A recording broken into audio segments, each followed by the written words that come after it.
Hello everyone, welcome back to Grow Better podcast where we have conversations with founders and leaders who are building great products and businesses. I am Jayveer and today I'm excited to be joined by Peace Attah, a product marketing leader with over 6 years of experience in SaaS, FinTech and digital products.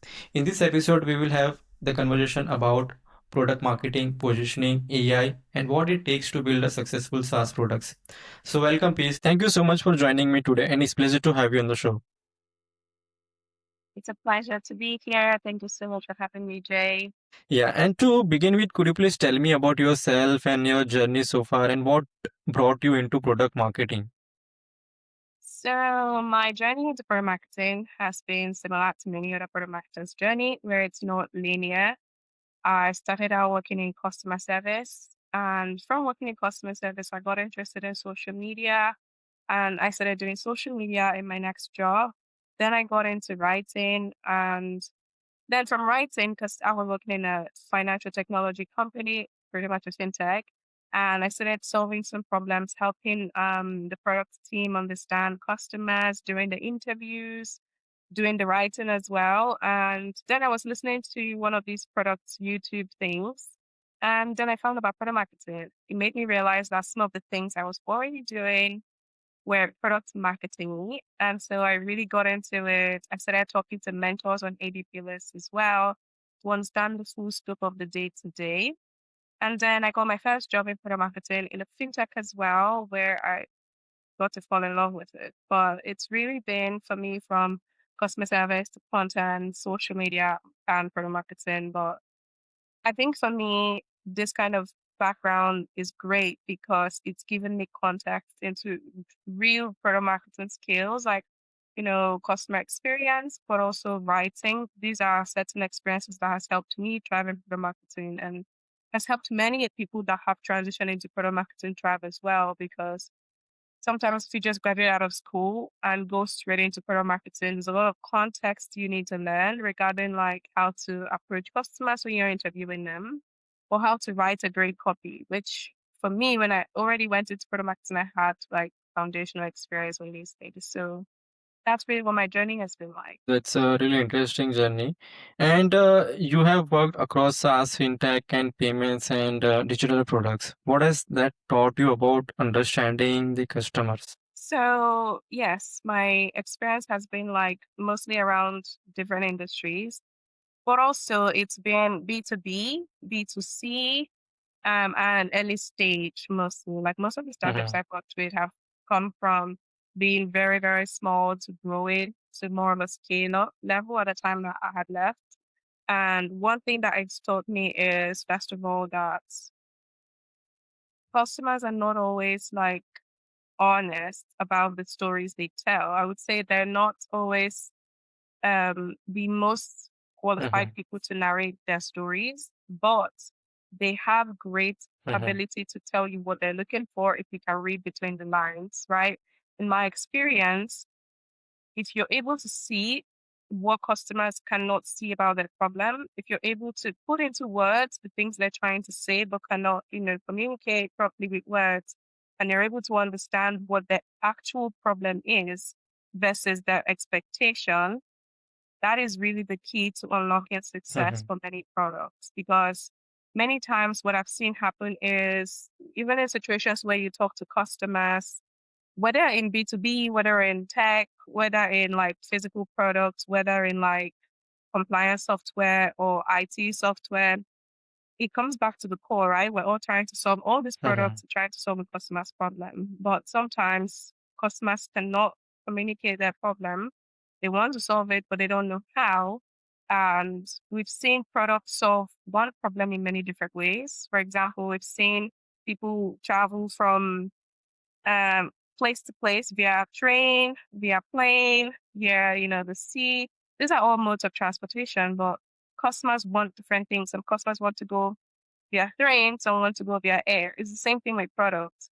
Really understanding that when a customer says, I want to go to London, are they looking to go via plane or via sea based on Mhm. the things they're saying, based on their body language, based on how they're describing the impact of the solution and what they're looking for that impact to be is really the thing that I would say is like one of the biggest things I've taken from the industry. Like it's the thing that has helped me be able to jump different industries and still know how to like engage with customers and win something for the business. Yeah, right. And that's a really valuable insight. And like many startups struggle with the positioning for their marketing. And what are the practical steps you recommend them? Positioning is a very tricky thing. And because I've worked in early stage startups, it's always something that I always need. That's one of the first things I have to do whenever I start a new job. And I've seen three things be like, so three things, right? First of all, is people take it too seriously. I mean, positioning is serious business, but the reason I say people take it too seriously, especially Mhm. like founders, is they're too close to the product. They're too like the product and the solution is their baby. You know, a founder is building something, Mm. considers it his baby of some sort, and so they're really stuck on that story, and so they're less likely to be flexible around positioning. And for early stage startups in general, they're not at the Google level type company where failing or getting something wrong has a lot of bad press and bad reputation or whatever that could come with it. They're at the stage where they could afford to be wrong and immediately change things up and be right. But there's always this fear of testing positioning, testing things. It's almost like, oh, but we want to like stick to the story. And that is one of the challenges I've seen with positioning and one of the things that can make positioning hard in, for founders to get right, for startups to get right. It's that need to want to hold on to something even when it's not working. The second thing I've seen is usually this one is very common. I see it almost everywhere that I go, and it's like the advice to talk to customers is really big in the industry. Every single product marketer will tell you that advice. But interesting enough, that's not done in the industry. Like in reality, many teams don't talk to customers. You join a team and everybody's working off of the founder's vision, the founder's Mhm.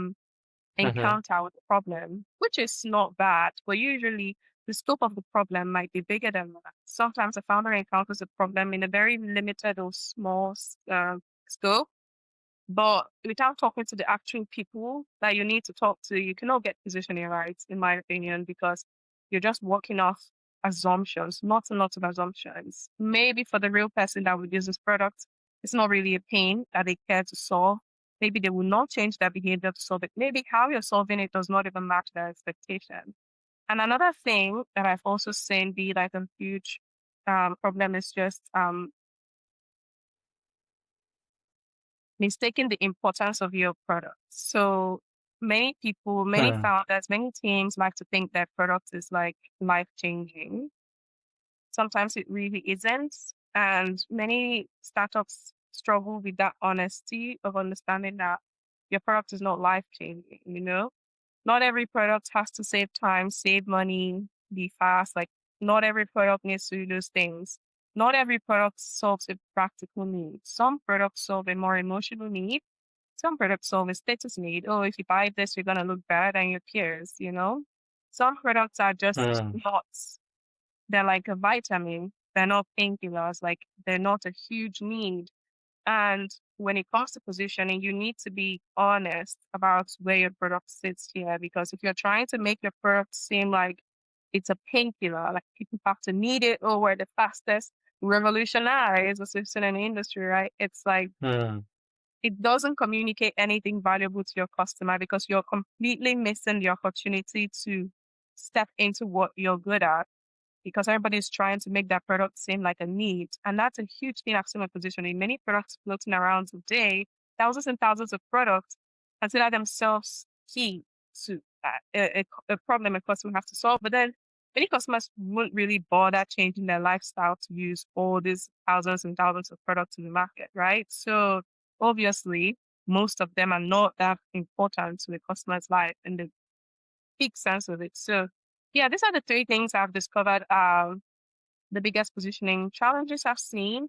And I think if we can fix them, we're going to get better at doing positioning. Well, that's a really great perspective. And when do you build marketing strategy or go-to-market strategy for a new product from ground up? So, like, where do you start? So for me, starting from building a go-to-market, building a marketing strategy is the mix of two things. I go from the internal to the external. And that really means, first of all, I understand the product story internally.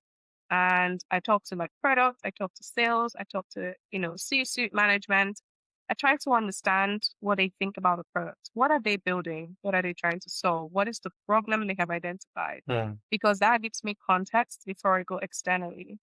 A lot of times people want to go external first. They want to go do market research, competitor research, but I think I've done it both ways in the past in my career. I've done the whole I go first Mhm. and gather market information, I understand the competitors, the customer, and then I come back internally and there's been a lot of chaos for me. But when I go from the internal to the external, I have a lot of context to research externally to understand, oh, if this is the community, if this is the way they think about their products. Maybe these competitors, they think about competitors and not their actual competitors because sometimes someone tells you, oh, we have a compliance software. And then you go grab competitors that are Mhm. labeled compliance software.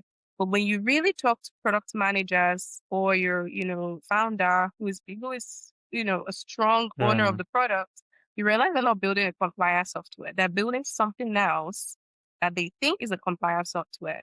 And now instead of going and doing the work twice of going to bring compliance software and researching competitors in compliance software space. Now I understand that, oh, I'm not really researching compliance software. I'm researching a document manager. I'm researching something completely different. Hmm. And that kind of context makes my work as a product marketer a lot easier. And when I've done this research, the next thing that I do for building like GTM strategy is, first of all, I validate that GTM system because I think of go-to-market as a system. Mhm. I try to validate, okay, these Mhm. competitors we've picked, are they actually our competitors? For them to be our competitors, customers need to be Hmm. comparing us. Like the similarities that customers are comparing need to be similar. It cannot be that, oh, I'm saying this is my competitor, but customers don't even think they're my competitor. And so I go and think, does this system, is it validated? Is it a real system that we can work? If it's not, then obviously that job needs to be redone. And after validating it, the next step for me usually is just, can we scale it? Can I increase the activity to increase the output, to increase the results, to increase like what we get out of it? And if that is possible, then great. It means that something is Hmm. connected. We are there. We've achieved product market fit. This is usually the holy grail of product marketing activity. Hmm. Achieving product marketing fit where you can go ahead, acquire customers, run campaigns and do stuff, knowing that you've really gotten the problem right, you've gotten the audience right, you've gotten your messaging right. And Hmm. then if that works, then I go ahead to like go deeper and builds, recognition around Hmm. this thing, this GTM system. So people know that this is what our brand is really, really, really good at. So for me, that is the system. And if any part of the Hmm. system breaks, something is wrong and it has to be redone. But that's what I've always, always followed um, personally. And it's worked for me so Hmm. far. Yeah, I like that approach, starting with the fundamentals before like jumping into direct executions. And where do you think AI is genuinely making product marketers better rather than simply making them faster? Yeah, so AI is a huge topic because obviously everybody's obsessed with AI now, including me. And I would say that when it comes to AI, there's this perception that it's done a significant change. But for me, AI has only been significant in my output, not as much in the input. Like, I think the input has to remain the same Mhm. in that you have to speak to customers to get insights. You do need to speak to your sales teams. Sales teams need to go book those demos and talk to real people. You need to do like the actual market research. There are certain shortcuts I personally am not willing to compromise, and I think the discipline that product marketers should not compromise as well. Like if you start using AI to do all your research, obviously we know that AI still hallucinates today. So it's very possible that AI is pulling things that are not real based on assumptions, based on fake stories. So that input is really, I think, still human focused. But where AI has helped me, where it's changed things for me, is in the output. So now I can put like customer information, I can put reviews that I've gotten from G2 about competitors. I can put all these things in one place and ask AI to summarize for me, use this to discover a pattern for me. I can set alerts Hmm. for like Hmm. competitors and the things they're doing that are changing. If competitor does something new, my AI can give me an alert. I can make data collection faster, simpler, review it easier as well. But that input has not changed for me. And it's always been a huge part of the work, to be honest, like going from place to place, channel to channel, really gathering that information has been a big part of the work. But now, you know, Hmm. producing an output from that has become significantly simpler. So that's for me how I've used AI. Yeah, and building on that, which AI tools are now part of your daily workflows, and where do they save you the most time? Obviously, ChatGPT, Claude, because these are like output focused Mm-hmm. channels where I feed stuff into. But also there's this AI tool that I use to I talk to it. I can't remember the name now. Mm-hmm. Um Mm-hmm. I can't remember the name, but there's this AI tool where I talk to it and it Mm-hmm. dictates Okay. it dictates and writes for me. But the way that I've used AI tools is even though I really love AI and I play around with it, but in my work as a pro marketer, it's mostly just been the exact same Mm-hmm. thing. I use Figma, for example. Now I use Figma Make to build out the vision of the design I'm looking for. So it's a lot Mm-hmm. easier to communicate to designers what my idea for how something should look like or a button should look like. Using Figma Make, for example, I would maybe take a screenshot from this place, take a screenshot from that place, merge it, merge it. So that has significantly made that communication loop easier, but also not just Figma Make, using Mm-hmm. like when I'm looking for data or any of the data Mm-hmm. sets I use, I can summarize. So like that's how I use AI this is exactly my same workflow. I just simplify it using Mm-hmm. AI. So I don't exactly use a large number of AI tools. I use the exact same tools I've always used. But for AI tools that are new to my stack or not new because these are not new, but like that are significant in my stack right now as a pro marketer, it's basically Figma Make, Claude, ChatGPT. So Mm-hmm. And there is one more tool you mentioned, Whisper also does the same thing. Whispers, We can use no, that Whisper tool. Flow. That's the one I dictate a lot to. Yeah, yeah, yeah. Yeah. Yeah. And is there any product marketing task you think product marketers should start automating and to make their work easy on a daily basis? Mm. Tasks that should be automated. I think really competitive research.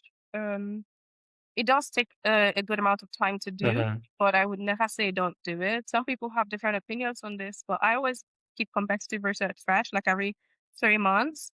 I also like to stay on top of the conversation regarding Mm-hmm. customers in pop channels. Like, for example, Reddit. I like to stay on top of Reddit, but it's a lot difficult to like scroll every single day, checking what Reddit has said. Like, so automating these things, and automating some kind of feedback loop where instead of checking every single day, you just are able to check your tool and see a summary of where Mm-hmm. things are trending towards or trending into. So you can adjust accordingly. Sometimes it doesn't mean completely changing your strategy, but you need to know what are customers like. For example, with AI becoming a thing, many people are talking about AI. It would be a bit tone deaf for you as a company Right. to completely ignore this trending discussion. And Mm-hmm. sometimes discussions are not as popular as AI. It can be something internal, like a regulation that has made people start thinking about things differently.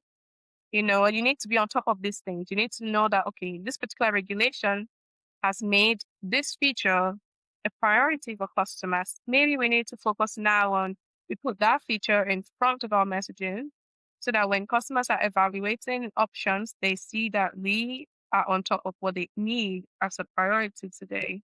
Yeah, it's a really practical approach, I would say.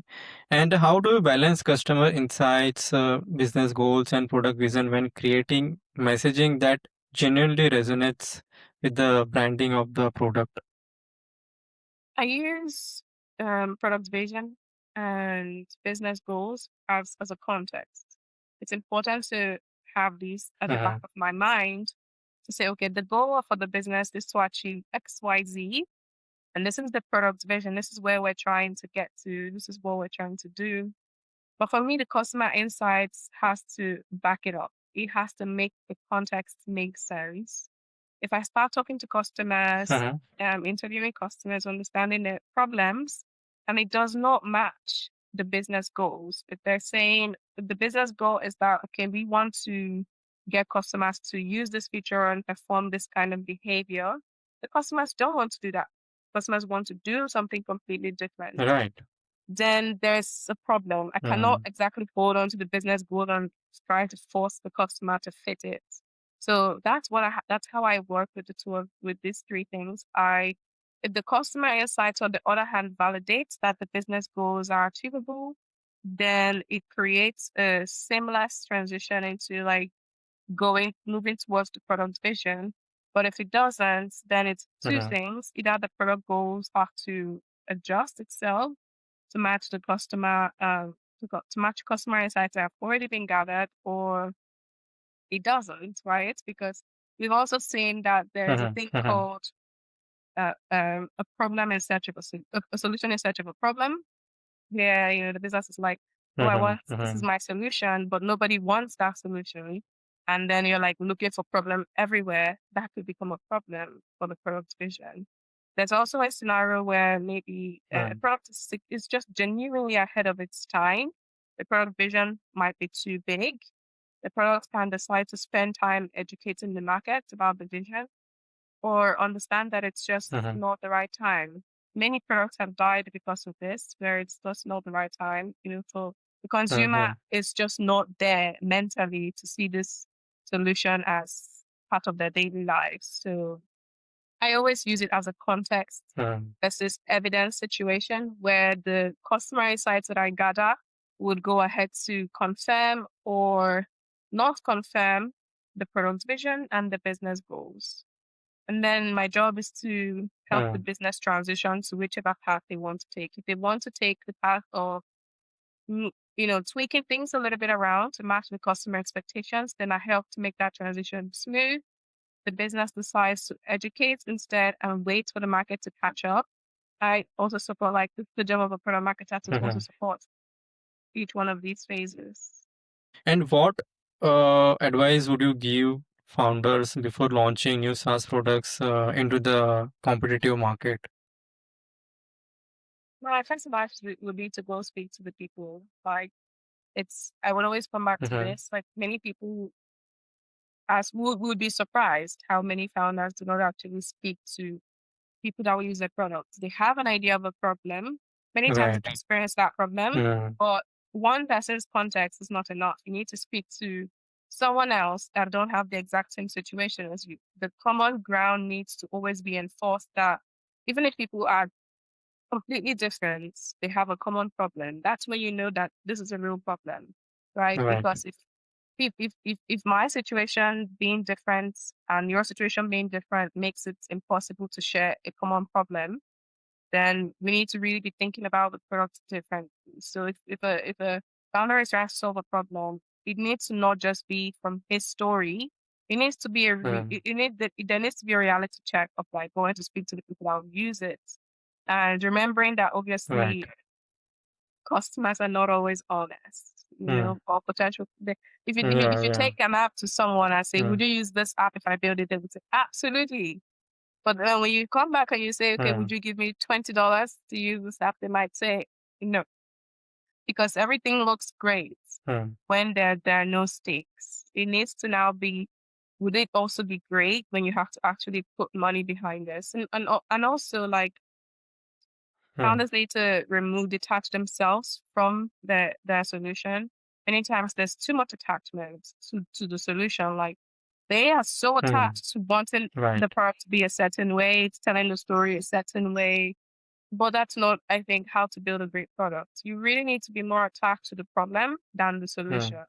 if you can attach yourself to the problem and say, okay, I want Yeah. to solve this problem, however it's going to take me, wherever it's going to take this product, I'm willing to go there to solve that problem. Hmm. That's a stronger attachment to have, because when you're too attached to the solution, you don't realize that you need to change Hmm. when customers are basically telling you, we don't like this. This is not how we expect to solve our problem.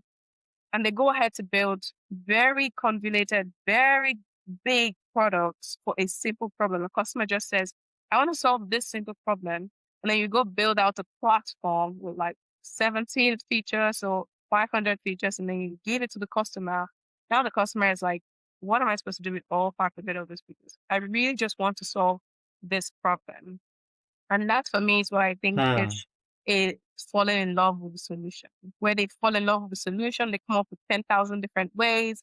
They create more and more, layers, and they completely get lost in Hmm. this, that they forget about the core thing the customer wants to solve. If founders can simplify that problem to like one priority, one primary problem, it's going to solve them a lot of headaches. Hmm. That's an important one, and especially for the founders. Yes. And product marketing often sits between uh, product sales and customer success. Like, how do you keep everyone aligned around one clear product story? So earlier in my product marketing career, this was a huge challenge for me, because what I've learned is that everybody in the team has a different version of the story in their heads. They have a different version of the products Hmm. in their head. Sales thinks it's one Hmm. thing, and the sales team, when they get on a call with a customer, when they're in those demo calls, they're telling a different story about the products. Marketing is telling a different story. Product is building uh, based on a different story. And the C-suite executives, like the bosses, they have a different story in their heads as well. And so Hmm. there's a problem now, because even though there's all Right. these meetings, nobody really understands each other. Story is a very powerful thing. You can all be talking about features, but the story is disconnected. And for me, what I do is understand everybody's version of the story. I listen to products and I get that version. I listen to sales. I get the version of everybody's story. And then the job that I have is usually to create a single story for everyone. Because if you come in and you say, oh no, I'm so sorry, sales, but that's not the story we're telling. Hmm. This copy, take it, this is what you must say. Because pre marketing, we do sales enablement a lot. And many times it's a thing in the industry where salespeople just ignore all the information that product marketing gives them, because they've not it's not the stories have not been married in everybody's brain. And so it's like you're telling someone to erase their story and adopt yours. It's not going to work. But it needs to be understanding. For me, it's understanding what is the single thread that ties all the stories together. And if there is none, then we need to create one. We need to Hmm. sit down and figure out everybody's versions of the story and exactly what the end goal of that story is. What is the end plot? Like, Right. are we all trying? Who is the big Hmm. Hmm. villain? Hmm. Who is the big hero? We need to understand the end plot. And the minute we can understand the end plot, and we all Hmm. agree that, oh, so at the end of the day, there are two villains and only one hero. And this one hero is this, we understand better. Maybe the one hero is a specific problem solved. And now product knows that for that problem to be solved, there's a feature it needs to connect to. Now they know that they need to tighten that feature. Now it's no longer marketing people telling Hmm. them, oh, focus on this feature or make this feature a priority. Meanwhile, they're trying to focus on the other feature because they think that feature is the hero. And so they're able to tighten that Hmm. story. Sales is also able to understand that, oh, this feature is our hero, and they're able to tighten that story when customer finally goes through that stage of getting to a demo, or if it's not a demo type situation, when the customer is doing that onboarding, that story is able to get reinforced. And I think it's one thing that separates truly great products from products that fade away. Truly great products tend to really understand the Hmm. hero of their story, and they tell it to us very well. It's so clear. There's no confusion when you meet a great product. You just know that, okay, this helps me do this thing. This is what this product is really good at, without question. Even if it does Hmm. 10,000 other things, there's always that one thing. It's like if you think of Stripe, You know it's payment. Like even though Stripe does so many different things, you don't think, oh, Stripe is invoice or Stripe is this. You think Stripe is payments. And that is the power of understanding in that Right. team that payment is the hero. It's the significant one hero that needs to Hmm. always stand out every single time, that customers Hmm. interact with it. So that's what I do. Yeah, that's a great point, and alignment can make such a difference in how product goes to Yes. market. And you have also mentored aspiring product marketers. What skills do you think matters most in this AI world? Even before AI, one thing that I used to tell product marketers, style marketers and content people, pretty much everybody that comes my path is that pattern recognition is really the skill to learn in everything.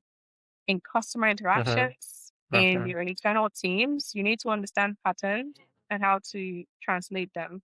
Pattern recognition being it's not enough to go out and do competitive research and market research and customer research. Now you can have like a ton of research and have no idea what the patterns are in this research. Like being able to understand the patterns, AI can help, but AI cannot help on its own without that's a skill that needs to be learned.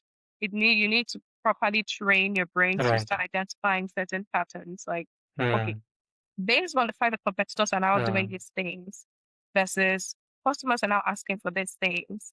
And it seems like the market regulation, things are moving towards this way. Maybe the one pattern, the one thing tying all these things together is that we now have TikTok or Hmm.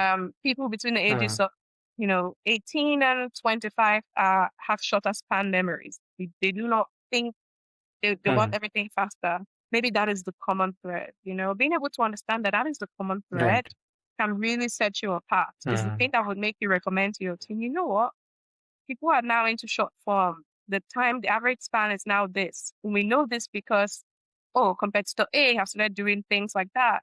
Then customers now prefer things to work faster. Then industry is now like in when you're looking at it at once, you may not realize that there's a pattern, but that's why you need to train our memory Hmm. because AI means things will change significantly faster than, the .com change things, than social media era change things. And so if you're not able to understand pattern and jump on it as fast as possible, you're going to end up Hmm. being like uh, playing catch up essentially because with things moving insanely fast, Right.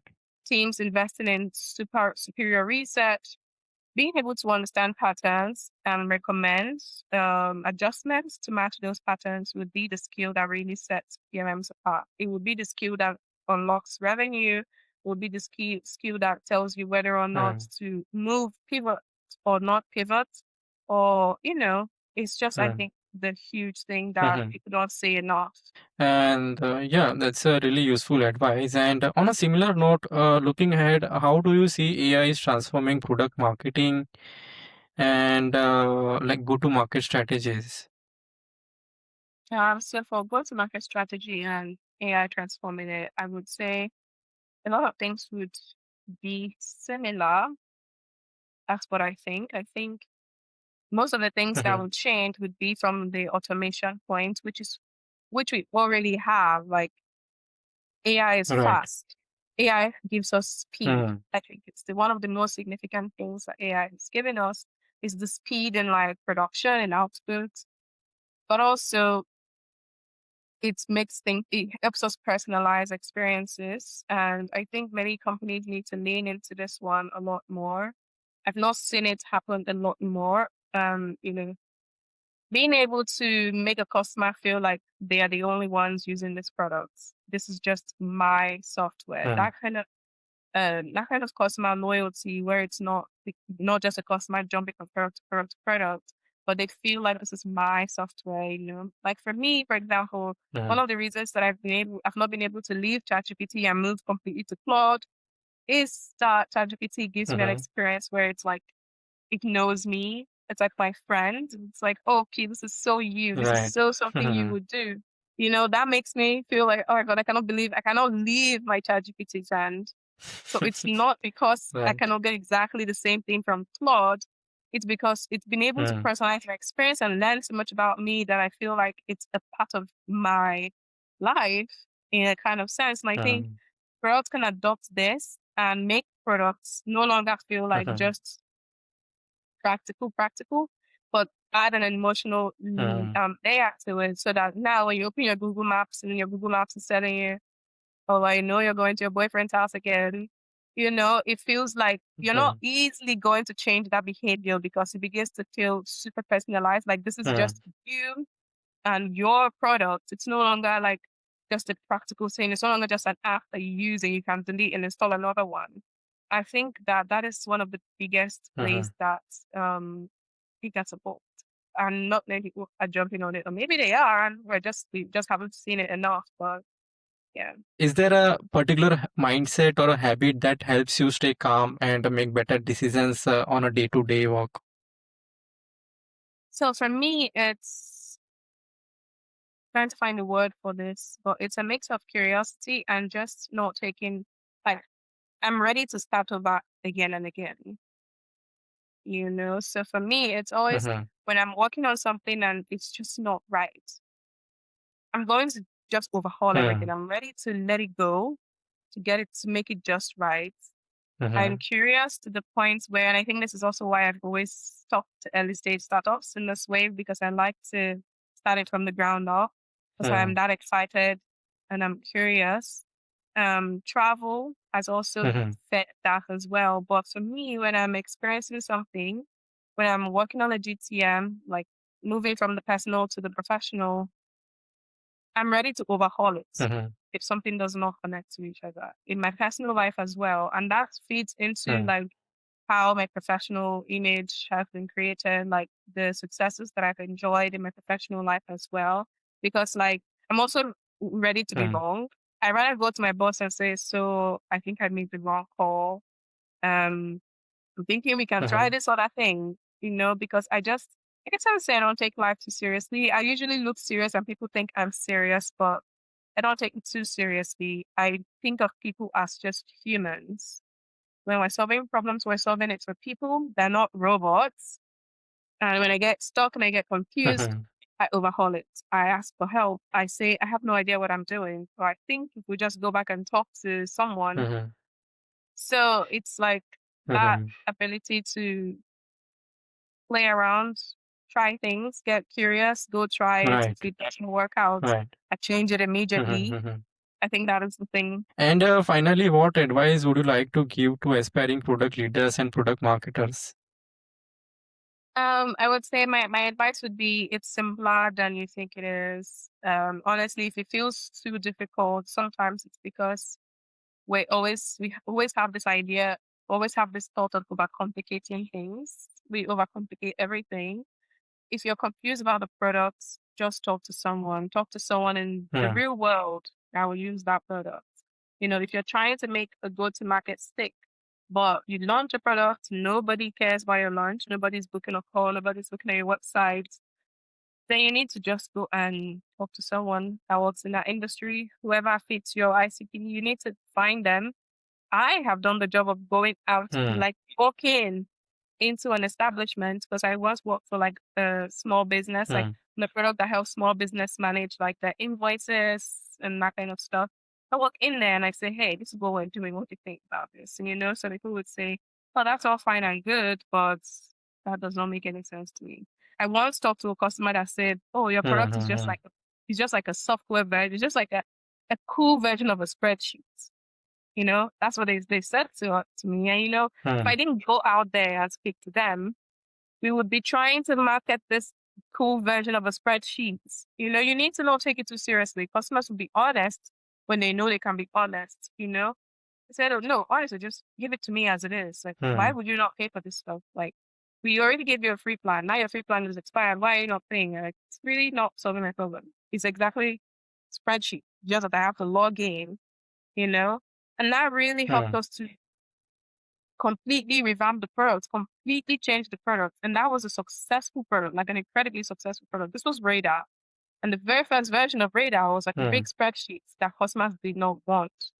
And so This for Hmm. me Yeah. is, I would say, my job is a mix of simple and hard. If you really know how to work it, it's simpler because customers are not Mhm. trying to confuse you. If you solve their problem, they would buy the product. They're not playing mind games with you. They're not trying to trick you into stress. Like they're not trying to stress Hmm. you. They just are not buying because it's not useful, or in the grand scheme of things, it's just not a priority. You need to understand where you stand and be honest, and try to simplify things as much as possible. Like for me, Mhm. simplification is not just in like conversation, like talking to customers, it's also in the features. Instead of going and building like 5,000 features, how about we just build three really strong features? Hmm. Start from there. I know this because, Right. again, for example, when I was in Radar, the features that we built out, even when it wasn't perfect, we had customers use the three Mhm. perfect features while saying, oh, they'll wait for the other Mhm. ones. Like literally saying, we'll wait for the other ones. That's what happens when you nail the problem Hmm. significantly well. That customers trust your ability to solve the future problems or the other problems they have. But you cannot solve one problem Hmm. extremely well. How can you promise that you can solve problem B, problem C?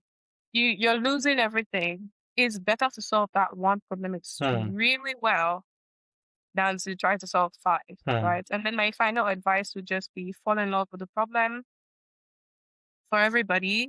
If everybody on Hmm. your team is in love with the problem, the there'll be more Right. ideas for a better solution, more than just thinking about the Hmm. software, falling in love with the techie thing. Oh my God, we're gonna make a mouse jump up and we're going to make something jump out, and Hmm. like those are cool, but does that really solve a problem for a customer? Because you need to be able to differentiate between, well, that's cool versus that solves a problem.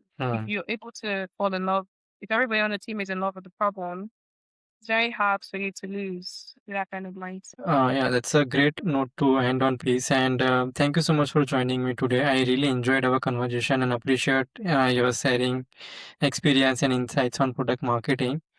I'm Thank sure you. audience will take away with a valuable and practical ideas. And to everyone watching this video or listening, please don't forget to like, share, and subscribe.